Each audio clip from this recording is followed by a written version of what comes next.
Dengan nama Allah, segala puji bagi Allah, dan shalawat serta salam semoga tercurah kepada Rasulullah. Saudara-saudaraku yang saya cintai, saya bersaksi kepada Allah yang Maha Suci dan Maha Tinggi bahwa saya mencintai kalian karenanya. Sebagaimana saya memohon kepadanya agar dia mengumpulkan kita di dunia ini dalam ketaatan kepadanya dan mengumpulkan kita di akhirat di surganya dan tempat rahmatnya. Ya Allah, kabulkanlah. Sebelum kita memulai episodenya, insya Allah, saya ingin meminta maaf kepada semua orang yang mengirim pesan kepada saya di WhatsApp dan saya tidak bisa membalas mereka karena memang sudah tidak terhitung lagi jumlahnya. Maha Suci Allah yang Maha Agung.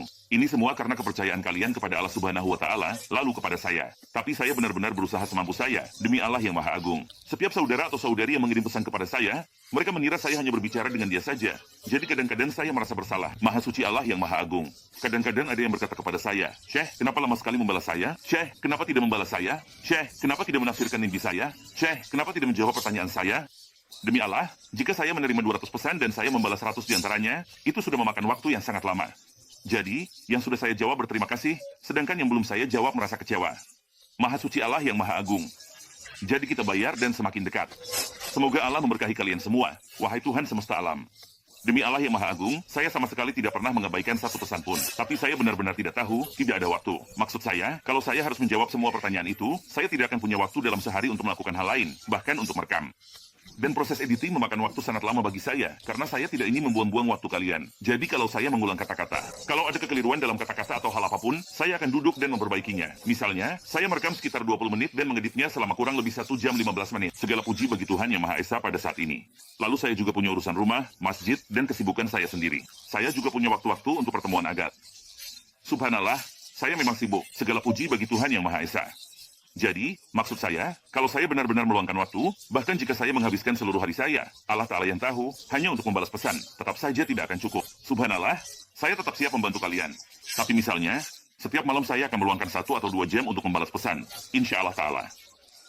Saya memohon kepada Allah Azza wa Jalla agar memberkahi kalian dan melindungi kalian, wahai Tuhan semesta alam. Itu hal yang pertama. Hal kedua, yang juga menjadi topik pembahasan kita hari ini, insya Allah Ta'ala, adalah tentang manusia, terutama saya sendiri. Subhanallah, saya merasa meremehkan diri sendiri. Subhanallah. Maksud saya, jika dibandingkan dengan para teladan dan orang-orang yang begitu semangat dalam berzikir kepada Allah Ta'ala, dan yang benar-benar menjalani salah satu ayat dari ayat-ayat Allah Ta'ala, saya baru sadar bahwa kita ini memang orang-orang yang lemah, dan saya tahu kita memang lemah, tapi ternyata sangat lemah sekali. Segala puji bagi Tuhan yang Maha Esa. Karena ada orang-orang yang memiliki karomah, keberkahan, dan selalu melihat Nabi Shallallahu Alaihi Wasallam, serta tidak ada seorang pun yang bisa menyakiti mereka berkat karunia Allah Ta'ala. Orang-orang yang, subhanallah, benar-benar selalu berzikir kepada Allah Ta'ala, selalu bersyukur, dan beribadah dengan baik kepadanya. Contoh yang kita miliki ini, subhanallah. Guru kita yang mulia, semoga Allah memberkahinya dan menjaganya, ya Rabbal Alamin. Saya tidak akan menyebutkan nama maupun asalnya, karena, subhanallah, ini adalah sebuah rahasia. Tapi beliau juga pernah bilang ke saya, ceritakan kisah-kisah ini dengan suaramu sendiri, jangan dengan suaraku. Jadi saya sudah meminta izin kepadanya, dan beliau, alhamdulillah, mengizinkan kami berkat Allah Ta'ala. Saya memohon kepada Allah Azza wa Jalla agar memberkahinya dan menjaganya. Ya Rabbal Alamin. Beliau memiliki wirid, berkat Allah Ta'ala, membaca ayat kursi sebanyak 1000 kali. Insya Allah tidak ada daya dan upaya kecuali dengan pertolongan Allah. Kadang-kadang ada orang yang menghubungi saya dan berkata, Syekh, kami punya masalah begini. Kami, na'udzubillah, ada jin, ada sihir, ada masalah ini, ada masalah itu. Saya bilang kepada mereka, wahai saudara-saudara, misalnya di malam Jumat atau kapan saja, bacalah ayat kursi 1000 kali setelah salat Isya atau kapanpun waktunya. Mereka sangat keberatan dan berkata, ayat kursi 1000 kali, Syekh, dalam sehari saja tidak cukup, Syekh. Lalu mereka, subhanallahil azhim, malah memarahi saya. Saya bilang ke mereka, lalu, mau bagaimana lagi? Kalian ini orang-orang yang punya hajat kepada Allah Subhanahu wa Ta'ala. Peganglah ayat paling agung dalam Al-Quran dan bacalah 1000 kali. Saya ini hanya meminta kalian lakukannya 1 hari saja. 1 hari saja seumur hidup. Segala puji bagi Tuhan yang Maha Esa. Bayangkan, jika Allah Tabaraka wa Ta'ala memberikan taufik kepada seorang hambanya untuk membacanya atau mengulanginya 1000 kali setiap hari. Insya Allah Tabaraka wa Ta'ala. Setelah itu, sungguh ini adalah kemuliaan besar bagi orang tersebut. Saya memohon kepada Allah Azza wa Jalla agar memberkahinya, menjaganya, menutupi aibnya, dan melindunginya dari mata yang dengki. Ya Rabbal Alamin. Dan semoga Allah memberkahi anak-anaknya, rezekinya, dan kehidupannya. Dan semoga Allah menjadikannya istiqomah dalam berzikir kepadanya, Tabaraka wa Ta'ala. Dia berkata kepada saya membaca ayat kursi 1000 kali setiap hari. Puji syukur bagi Allah, Tuhan semesta alam. Sudah bertahun-tahun lamanya, dan saya juga menambahkan shalawat Ibrahimiyah kepada Nabi, Shallallahu Alaihi Wasallam. Kadang-kadang saya juga menambahkan istighfar, kadang dengan berbagai lafaz, Pokoknya saya menambahkan apa yang saya inginkan dengan izin Allah Tabaraka wa Ta'ala. Maha suci Allah yang Maha Agung, apa yang terjadi padanya sungguh lebih menakjubkan dari keajaiban. Bahkan ini adalah hal paling menakjubkan yang pernah saya dengar sepanjang hidup saya. Segala puji bagi Tuhan yang Maha Esa. Ayo kita dengarkan, dan kita mohon kepada Allah Tabaraka wa Ta'ala agar menerima amal kita semua. Ya Rabbal Alamin. Saya akan ceritakan kepada Anda tentang salah satu tahap dari ayat kursi. Tentu saja, orang-orang, subhanallahil azim, karena situasi ekonomi yang terjadi di seluruh dunia. Subhanallah. Dan ini memang hal-hal yang sedang dialami oleh seluruh dunia. Namun tentu saja, orang-orang yang selalu berzikir selalu dalam keadaan aman. Tuhan tahu yang terbaik. Menurut saya, zikir apapun, saya sendiri sudah mencoba berbagai macam zikir, tapi saya tidak pernah meninggalkan ayat kursi. Saya berganti-ganti antara istighfar dan shalawat kepada Nabi Muhammad Shallallahu Alaihi Wasallam, khususnya Ibrahim Misalia. Saya punya kisah dengannya, insya Allah nanti akan saya ceritakan. Dan zikir-zikir secara umum, juga Al-Quranul Karim. Namun ayat kursi adalah yang paling utama, maksudnya. Ya Tuhan, berkahilah junjungan kami Muhammad. Ada tahapan-tahapan dalam membaca ayat kursi. Tahapan-tahapan ayat kursi itu sungguh menakjubkan. Subhanallahil azim. Saya merasa bahwa setiap 2 atau 3 tahun, seseorang akan masuk ke tahap baru jika terus-menerus mengamalkannya. Ya. Tentu saja, mengenai alasan kenapa saya bilang soal ekonomi dan semacamnya. Bahwa kecepatan rezeki dengan ayat kursi secara khusus itu melebihi zikir-zikir lainnya, benar-benar melebihi. Tuhan tahu yang terbaik. Keberkahan dalam harta, wallahu alam, benar-benar melampaui zikir-zikir lain, jadi tidak bisa dibandingkan. Ya, ide ini berlaku baik untuk orang yang bergagal maupun tidak. Ya, sedang mencari pekerjaan. Ya, kalau dia punya pekerjaan tetap, tentu situasinya berbeda. Maksudnya, kalau seseorang punya gaji tetap, menurut saya dia akan punya wibawa dan mungkin bisa naik jabatan di bidang pekerjaannya. Dan semua hal itu. Kalau ada orang yang sebelumnya memperlakukannya tidak baik, mereka akan mulai memperlakukannya dengan baik. Semua hal itu. Tapi rezeki, khususnya, ada berkah yang luar biasa di dalamnya. Dan rumah yang ditempati seseorang pun bisa berubah.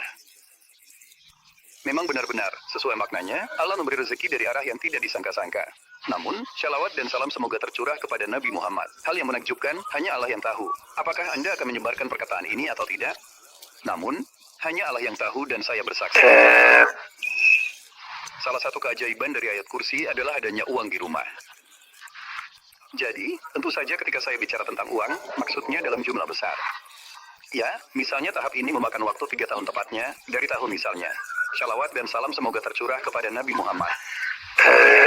Ya, tahun 2020.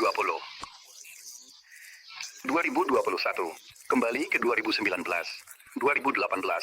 Jadi, butuh sekitar 4 tahun, tapi awalnya, shalawat dan salam semoga tercurah kepada Nabi Muhammad. Saya ingat dengan jelas, 2017, 2018, 2019, 2021, 22. Pada tahap ini, mulai terjadi hilangnya sesuatu dan masuk ke tahap baru.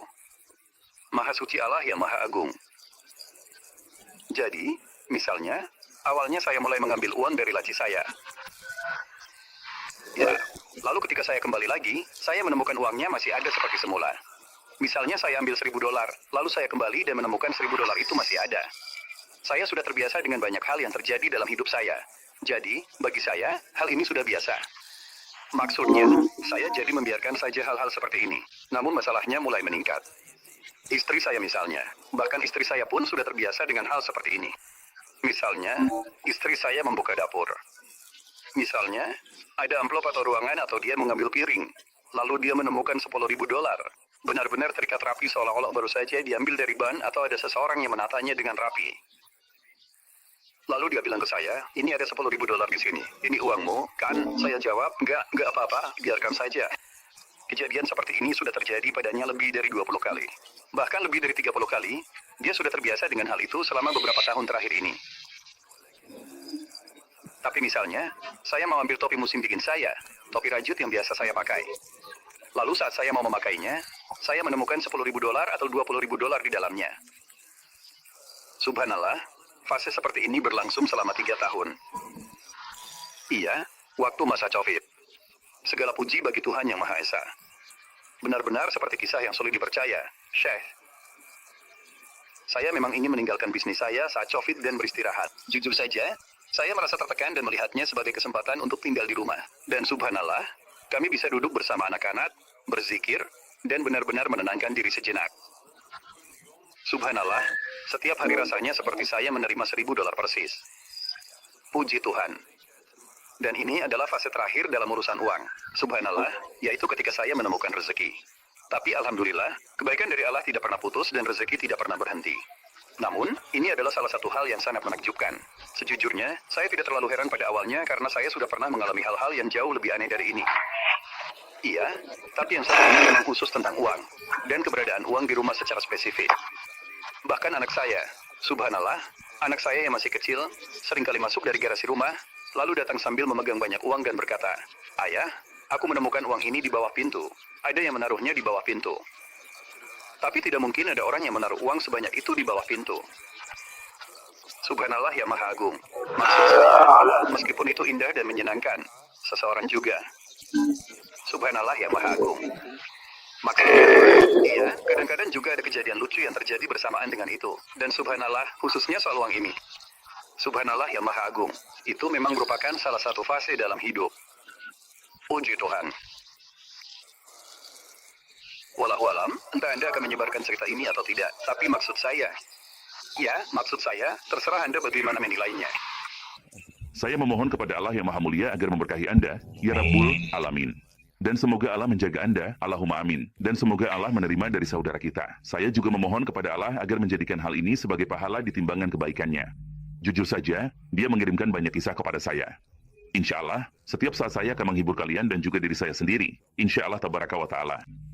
Ya, dengan salah satu kisah ini, insya Allah tabaraka wa ta'ala. Dan jika ada di antara kalian, saudara-saudaraku, semoga Allah memberkahi kalian, yang memiliki kisah tentang zikir apapun. Seperti guru kita yang mulia mengirimkan kepada saya tentang ayat kursi. Tentang istighfar. Tentang syalawat kepada Nabi Shallallahu Alaihi Wasallam. Siapapun yang memiliki keberkahan, karomah, atau anugerah dari Allah Subhanahu wa Ta'ala melalui zikir apapun atau ibadah apapun, silakan kirimkan kepada kami, insya Allah tabaraka wa ta'ala. Di WhatsApp saya 00201275257586. Agar kita bisa mendengarkan keutamaan dan kemuliaan itu, dan semoga Allah tabaraka wa ta'ala meneguhkan hati kita dengan karunia-Nya. Dan setiap orang yang mendengar kisah-kisah ini, insya Allah Azza wa Jalla akan mengamalkannya. Kami berharap di semua bidang, dalam semua ibadah, dan dalam semua zikir. Akan ada orang-orang yang menonjol, Masya Allah Tabaraka wa Ta'ala, yang benar-benar menghayati ayat-ayat ini, berzikir kepada Allah Tabaraka wa Ta'ala, dan beribadah kepadanya dengan segala bentuk ibadah. Jadi, kirimkanlah kepada saya, semoga Allah memberkahi kalian semua, ya Rabbal Alamin. Dan jangan ada yang menyembunyikan kebaikan ini hanya untuk dirinya sendiri, supaya orang lain juga bisa mendapatkan manfaat, subhanallahil azim, dan mengamalkannya. Dan setiap kali seseorang beramal karena terinspirasi oleh sebuah kisah atau peristiwa dari hidupmu, subhanallahil azim, maka pahalanya akan terus mengalir di catatan amalmu hingga hari kiamat, insya Allah tabaraka wa ta'ala, atau selama orang lain mengamalkannya, sebagaimana sabda Rasulullah Shallallahu Alaihi Wasallam. Saya memohon kepada Allah Azza wa Jalla agar memberkahi kalian, melindungi kalian, menutupi aib kalian, dan memberikan kepada saudara kita yang mulia dari karunia, kemurahan, dan anugerahnya. Ya Allah, kabulkanlah, kabulkanlah, kabulkanlah. Semoga syalawat dan salam tercurah kepada junjungan kita Nabi Muhammad, keluarga, dan para sahabatnya. Semoga kalian selalu dalam kebaikan dan semoga Allah membalas kebaikan kalian. Wassalamualaikum warahmatullahi